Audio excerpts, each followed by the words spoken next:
কারো কোন এক সাহাবীর পায়ের একটা অংশ বা কোন এক অংশ কি থেকে গেছিল, চমকি ছিল। নবী সাল্লাল্লাহু আলাইহি ওয়াসাল্লাম তাকে উযু দোহরাইতে বলেছিলেন, পুনরায় উযু করতে বলেছিলেন।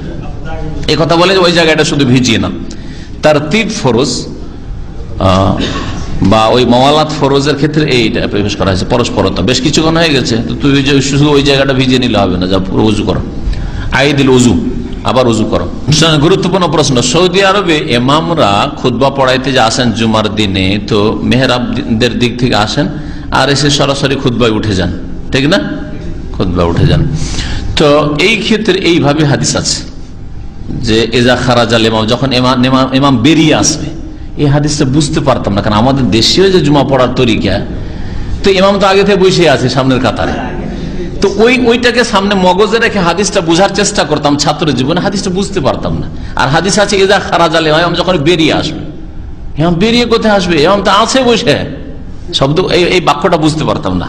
এই সৌদি আর আসার পরে যখন দেখলাম যে না ইমাম বেরিয়ে আসছে ওই দিক থেকে, তখন বুঝতে পারলাম যে আসলে ইমামের তরিকাটা হচ্ছে যে ওই দিক থেকে এসে উঠে যাবে খুতবাতে। এটা সুন্নত, এটা সুন্নতের খেলাফ কাজ নাই।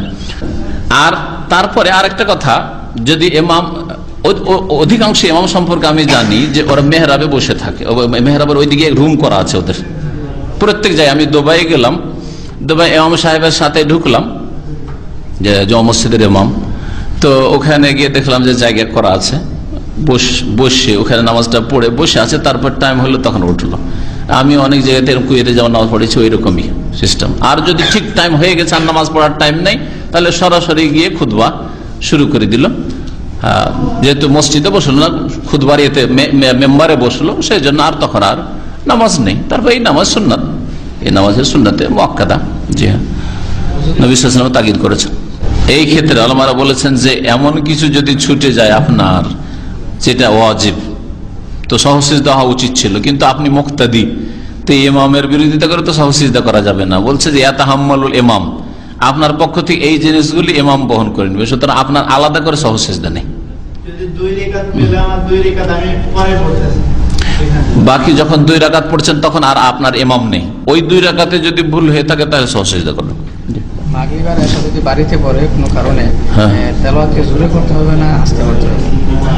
রাতের নামাজ বাড়িতে পড়ুক আর মসজিদে পড়ুক, জাহরি কেরাত করবে, এটা হচ্ছে সুন্নাত। আর উচ্চস্বরে কেরাত করা সুন্নাত, ওয়াজিব না ফরজ না, উচ্চস্বরে কেরাত করা সুন্নাত। যে এক ভাই 3 মাস ভালো থাকেন, 3 মাস পর আবার বেহুশ হয়ে পাগলের মতন হয়ে যান, কোরআন হাদিস দ্বারা কোনো চিকিৎসা আছে কি?